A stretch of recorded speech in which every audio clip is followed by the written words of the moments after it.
I hope she was worth it, I said loud enough for the entire restaurant to hear. Brittany froze mid-toast, champagne flute trembling in her hand. Nathan, the piece of garbage she'd been sneaking around with for 3 years, went pale as death across the table. I pulled the flash drive from my jacket pocket, held it up like a trophy, and smiled. You might want to sit down for this. The screen behind us, meant for a cute anniversary slideshow, lit up with hotel security footage. Her, him, holding hands, kissing, entering room 718. Same hotel, same room, once a month, for 36 months straight. I timed the clip perfectly to the moment her voice would crack. And crack it did. You bastard, she screamed, eyes wild, glass crashing to the ground. You set me up? I'll take everything from you. You'll walk out of the divorce with nothing. I didn't even flinch. I just stared her down and said, calm as ever, you're in for a shock when you see what I've prepared. What happened next was exactly what she deserved. The silence after my words was heavier than anything I've ever felt. You could hear ice cubes settle in untouched drinks. Brittany's breathing got loud and erratic, almost animalistic, as she looked from the footage to the faces of the people watching. Her perfect little world shattered. Her carefully crafted image burned alive in front of 20 witnesses. Our best friends, her boss, even my accountant, all blinking in disbelief, trying to reconcile the woman they thought they knew with the one they just saw sneaking into a hotel like a desperate teenager. Nathan stood up, trying to act tough.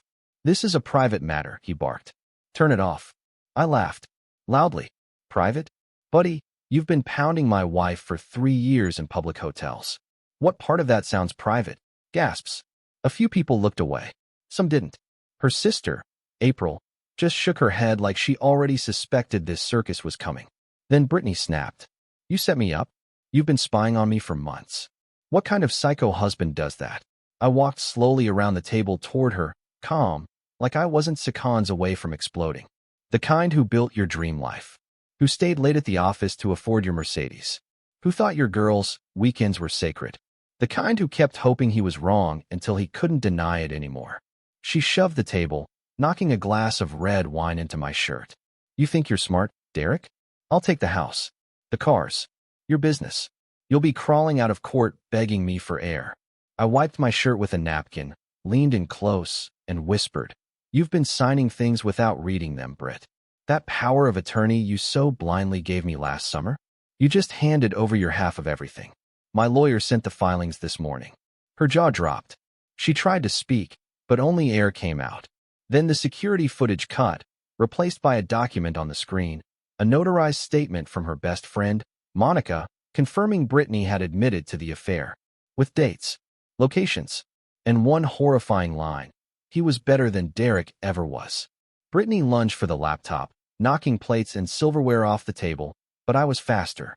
I held her wrists and stepped back, voice steady. You humiliated me behind my back. Tonight, I returned the favor. Nathan tried to grab her arm, like some budget movie rescue scene. She jerked away from him like she'd never seen him before. That was the moment I realized she had no loyalty. Not to me, not to him, not even to herself. Just power, just winning. And she just lost. People started leaving. Quietly, uncomfortably. Her parents didn't even come to her side. Her mother glanced at her once, disgusted, then walked away. Her father muttered, I warned you, before following. Brittany stood there, cheeks stained with mascara, her breath loud and rapid. And I felt calm, like I'd just pulled a splinter from my soul. This isn't over, she hissed. Oh, I said, turning my back to her for the last time. It's barely started. I didn't find out all at once. No big dramatic slip-up, no lipstick on the collar or strange phone call in the middle of the night. No, Brittany was smarter than that. Sneakier. She fed me lies like vitamins, small, daily, easy to swallow. And for a long time, I took them without question. But something changed last spring. She started sleeping with her phone under her pillow. Not beside the bed. Under the damn pillow like a teenager hiding texts from her parents. When I asked her about it, she laughed and said, Work's been crazy lately. I need to be reachable. At 2 a.m.? By who? A vampire client? I didn't push. I told myself not to be that guy. The paranoid, controlling husband. But doubt's a slow-growing cancer. It starts in the back of your mind and spreads into every moment of silence. Then there were the trips.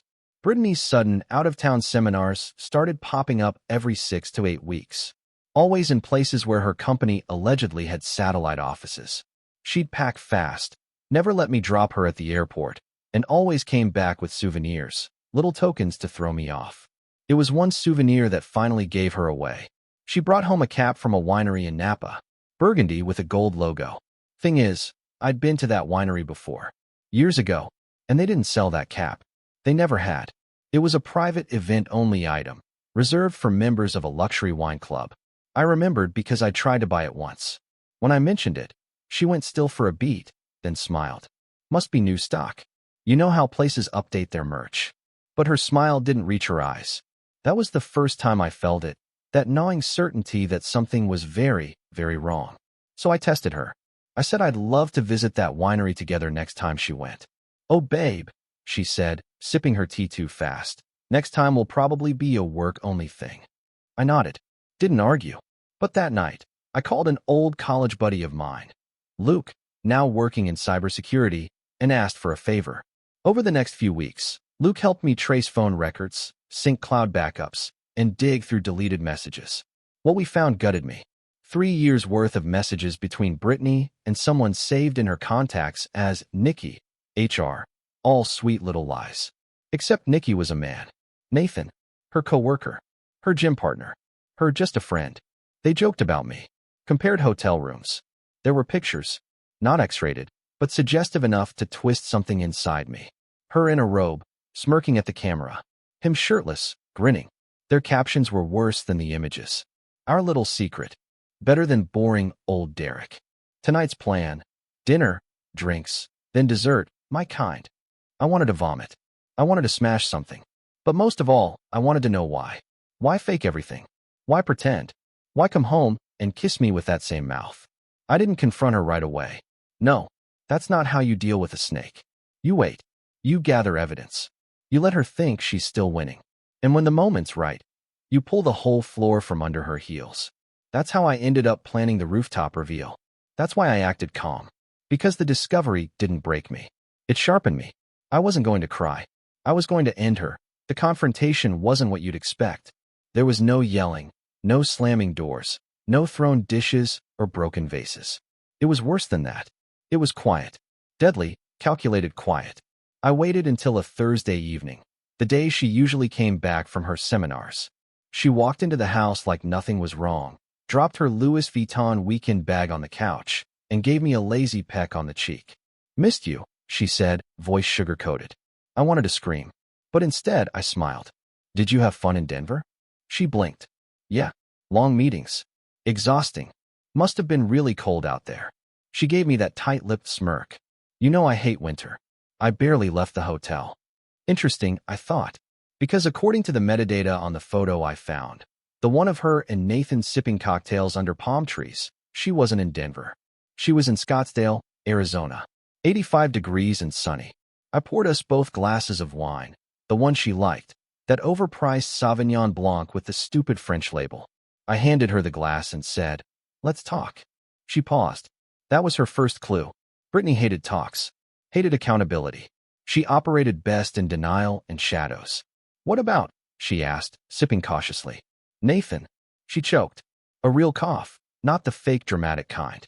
Then she laughed. "Nathan? From work? What about him?" I leaned forward, elbows on the table, eyes locked on hers. "I know, Brittany. About all of it. The hotels, the texts, the 3-year affair you tried to bury under fake meetings and bad excuses."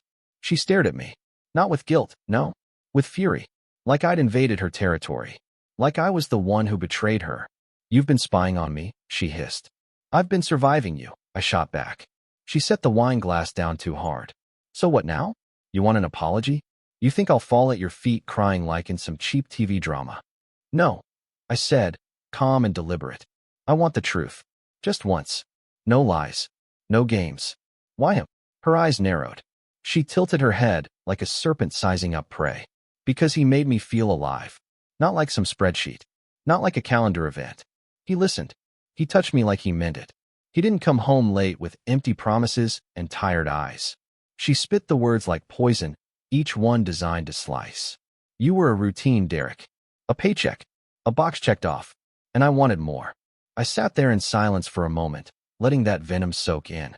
My heartbeat was deafening, but my face didn't flinch. Then why stay? I asked. She leaned back, arms crossed. Because I liked the perks. The house. The stability. You paid the bills while I had my fun. You were useful. Useful. Like a damn appliance. I stood, walked to the drawer, and pulled out a manila envelope. Tossed it on the table. That's a copy of everything. The evidence. The texts. The travel records. The legal papers I filed this morning. Her face dropped. I added. And inside is a list of everyone who'll be receiving it if you even think about playing dirty. She scoffed. You wouldn't dare. I already have, I said. Tonight is the last time I speak to you like a husband. From now on, I'm your reckoning. She didn't cry. She didn't beg. She just smirked. The same vile, manipulative smirk she used when lying to my face for 3 years. This isn't over, she said.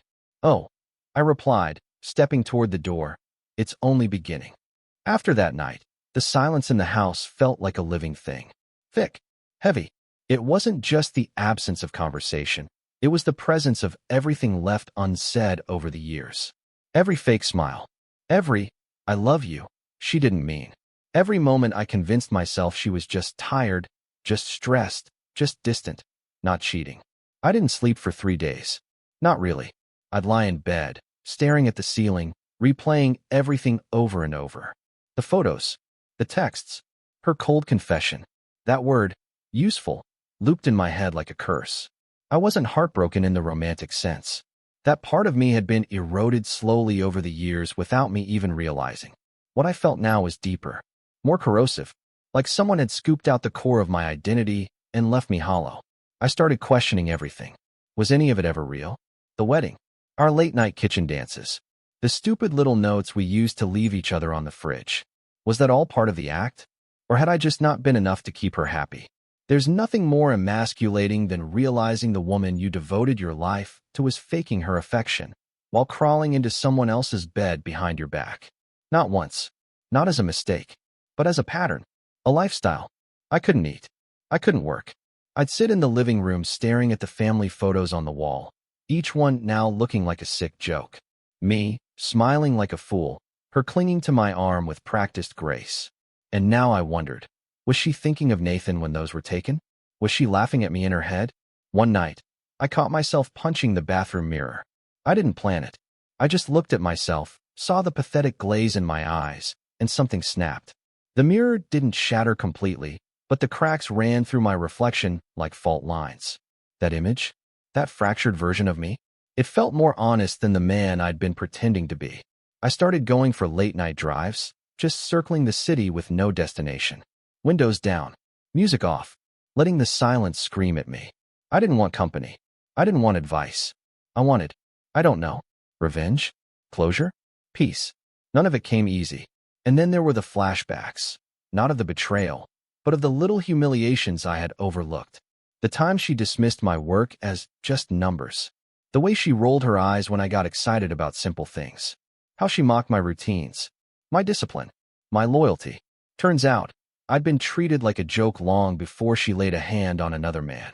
One night, I found a box in the attic labeled honeymoon. I don't know why I opened it. Maybe I wanted to prove something to myself. But when I pulled out the photos, beach shots, poolside grins, her hand always clinging to mine, I felt nothing. Not love, not sadness, just disgust. She had been lying for so long. Her truth no longer meant anything. The woman I thought I married, she didn't exist. Maybe she never had. That realization hit me like a final blow. It wasn't that I lost a wife. It's that I lost the illusion of one. And somehow, that hurt more. There comes a point where pain stops slicing and starts molding. I had spent weeks drifting through numbness, watching the pieces of my life sit around me like broken glass. Sharp, ugly, and pointless to pick up. But one morning, I woke up with a new thought. She doesn't get to define how this ends. And just like that, I got out of bed, shaved my face, threw away the robe I'd been wearing like a damn grief blanket, and started making real decisions. The first thing I did was change the locks. She was still technically living with me, though we hadn't exchanged more than 4 words since the confrontation.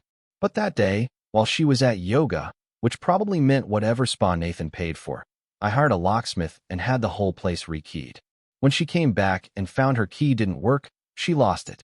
She banged on the door like a lunatic, screaming through the wood. "You can't do this, Derek. This is still my house." I opened it just enough to look her in the eye. "Not anymore.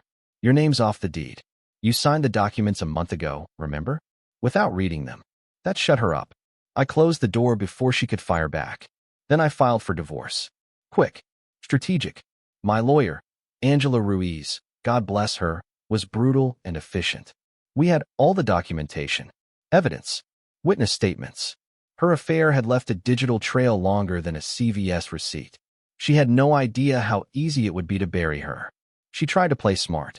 Her lawyers sent me a ridiculous proposal, 50% of my company, the house, alimony, even my goddamn dog. I laughed so hard I almost choked on my coffee. I sent back a single line. "Tell your client to read the fine print before she demands what no longer exists." It felt good to stop reacting and start acting. Every move I made from that point on had a purpose. I started clearing the house of her things. Not in a rage, not smashing, not burning. Just boxing everything neatly and dropping it at her parents' place. Her mother didn't say a word. Just opened the door, saw the boxes, nodded, and closed it again. Even the dog knew something had changed. Max, our black lab, used to follow her everywhere. Now he stayed glued to me, like he sensed I was the only one left who still loved honestly. But the most satisfying decision? I went public. I posted a short message online. Not trashy, not emotional. Just facts. Her name. Her affair. The timeline. Proof. No slander. Just truth. Carved out like a confession she never had the guts to give. It spread fast. She lost clients. Her firm suspended her. Nathan got demoted. Apparently, office romance isn't so charming when your side piece turns into a headline. She texted me that night, "You'll regret humiliating me." I didn't reply, because I didn't regret it. For the first time in years, I was standing up for myself. Not trying to save a marriage that only I had been fighting for. Not trying to forgive someone who wasn't even sorry. No more compromise. No more hoping. The decision was made. I was moving on. You'd think after all that, she'd disappear. Crawl back into the shadows she came from. But Brittany didn't vanish. She escalated. 3 days after the public post, she showed up at my office. Unannounced. Wearing her old charm like armor. Heels clicking, lips glossed, fake tears ready behind her eyes. My receptionist, Kayla, buzzed me in a panic. "Derek, your ex-wife is here. She says it's urgent." I almost told her to call security. But curiosity got the better of me. Brittany walked in like she owned the place. The nerve, after everything.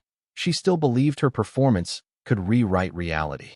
5 minutes, I said, not offering her a seat. She didn't sit anyway. She paced. "I want you to take that post down," she said sharply. "You've ruined my reputation. My firm is threatening to fire me. My parents won't speak to me." I stared at her. And she stopped. Blinked. Like she expected pity. Like she thought guilt still worked on me.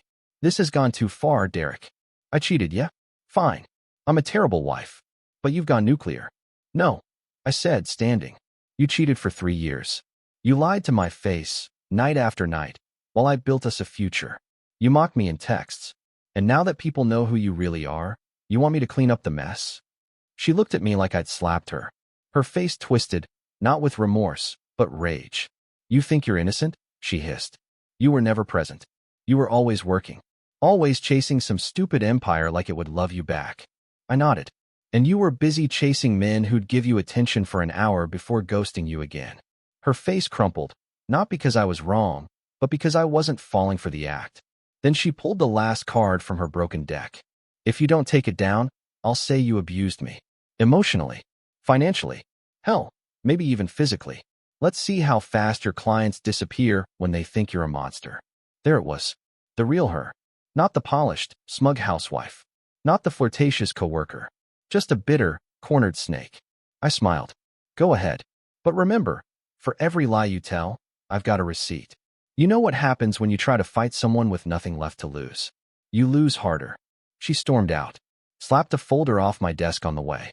Security escorted her from the building. That night, I checked my social media. My post had thousands of shares now, hundreds of messages. Some were men thanking me for speaking out. Others were people who knew Brittany, finally putting the puzzle together. But the best one? A message from a guy named Chad Benson, Nathan's former roommate. He told me Nathan had done this before, with 2 other married women. He'd move in, wreck the marriage, then move on when things got serious. Classic parasite. So I sent the screenshots to Brittany and waited. At 2:43 a.m., I got a message. He left me. He said it's too messy. He said I was used. I didn't reply.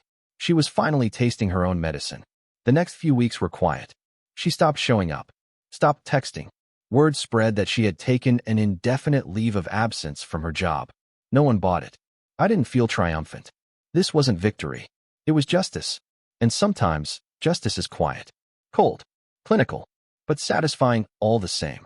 The fallout wasn't just hers. It was my freedom. They say rock bottom teaches you lessons the mountain never will. Whoever said that had clearly been through hell and probably married someone like Brittany. But once the dust finally settled, once the lawyers were done and her name was just ink on a divorce decree, I looked around at the wreckage of my life and realized something strange. I wasn't wrecked anymore. I was rebuilding. At first, it was in small ways. I changed the sheets, not because I needed to, but because they still smelled like her perfume. I repainted the bedroom, donated the throw pillows she obsessed over, and smashed the wine glasses we used every anniversary. That last part wasn't planned. I was reaching for one, remembered her fake smile on our last toast, and let it slip. I didn't even clean up the glass right away, just stared at it like it was a dead memory bleeding on my kitchen floor. I started waking up earlier. Not for work. For me. Jogging before sunrise. Making breakfast instead of grabbing coffee on the go. I signed up for a boxing gym just down the street. Something about punching the hell out of a bag made the fog in my chest lift. And the silence that used to haunt me? It became peace. No more fake apologies. No more stiff dinners filled with lies. No more double-checking where she was, or if yoga really meant yoga. I was finally alone and free. There were nights, though, when the pain returned. Memory doesn't need an invitation. I'd be washing dishes or folding laundry and suddenly remember the way she used to laugh at my jokes, or how she'd fall asleep during movies with her head on my shoulder. But every time I remembered something sweet, something darker would follow. Like how she once told Nathan in a text, "I fake everything with him. He doesn't even notice." That one still stung, but I needed it. Needed that poison to stay sharp in my mind, so I wouldn't ever fall for someone like her again. I started journaling. Sounds lame, I know. But writing things out, all the anger, the betrayal, the twisted sense of failure, helped me breathe. Helped me make sense of the fact that I wasn't stupid for loving her. I was loyal, committed, trusting. She was the one who abused that trust. That's not on me. It took me months to say that out loud. To look in the mirror and not see a broken man, but a wiser one. Scarred, yeah, but still standing. I even reconnected with a few friends I had distanced myself from during the marriage. Guys like Tyler, who always told me something was off about her. And Matt, who once pulled me aside at a party and said, "You okay, man? You don't smile like you used to." They welcomed me back like I never left. I wasn't looking to date. Still not. I don't trust easily anymore. But I do talk to people more. I listen differently. I watch for red flags I used to ignore. Rebuilding isn't about replacing what you lost. It's about reshaping who you are after the fire. I wasn't the same Derek I was before Brittany. And thank God for that. I had been a loyal husband. Now, I was a man who had survived betrayal and refused to let it define him. I used to think the worst part of betrayal was the moment you find out. The explosion, the heartbreak, the sheer disbelief. But I was wrong. The worst part comes later. It's when you start to question yourself. Was I not enough? Did I miss the signs because I was too blind or too hopeful? How do I ever trust again? It took time, a lot of time, to realize the truth. Her betrayal was never about me. It was about her. Her emptiness. Her addiction to attention. Her inability to value something stable and real without trying to ruin it. People like Brittany don't cheat because they fall in love with someone else. They cheat because they're broken, and breaking someone else makes them feel powerful, even if just for a moment. When I finally understood that, I stopped blaming myself. And I started living again. I moved out of the house. Not because I had to, it was legally mine now, but because that house was soaked in memories I no longer wanted to preserve. Every corner had a ghost. The living room where we hosted fake dinner parties. The hallway where I overheard her whispering to Nathan, thinking I was asleep. The bed where she probably lay awake, planning her next lie while I dreamed about a future with her. I sold it to a young couple who couldn't stop smiling when they walked in for the tour. I didn't tell them the history. Let the place start fresh with people who might actually love each other.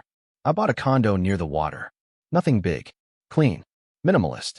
The kind of place where every object in it was chosen by me, for me. One night, I sat on the balcony watching the waves crash below, and I realized I hadn't thought about her all day. Not once. That felt better than any revenge I'd taken. Brittany still tried, of course. A few weeks after the divorce was finalized, she sent me a long message. Said she missed me. That she didn't know what she had until it was gone. That Nathan had dumped her and blocked her number. She ended the message with, "I just want to come home." I didn't reply, because she never understood. She was never home. Just a tenant in a life I built. So here's my advice to any man who finds himself in my shoes. Don't chase closure. Don't wait for apologies. Don't waste your breath asking why. The why doesn't matter. What matters is what you do next. You'll feel broken, angry, numb. You might cry, scream, go silent. All of that is okay. What's not okay is letting someone else's filth stain your future. Forgive yourself. Not her, yourself. For trusting. For loving. For being human. Because you're not weak. You're not a fool. You're just someone who showed up fully and got burned by someone who didn't deserve your fire. But here's the twist. Pain sharpens you. It teaches you who you are and who you're never going to be again. I'm not the same man I was. I'm better. And the next time someone wants a place in my life, they'll have to earn it. Every inch. Because now I know I'm not useful. I'm powerful. And no one will ever forget that again.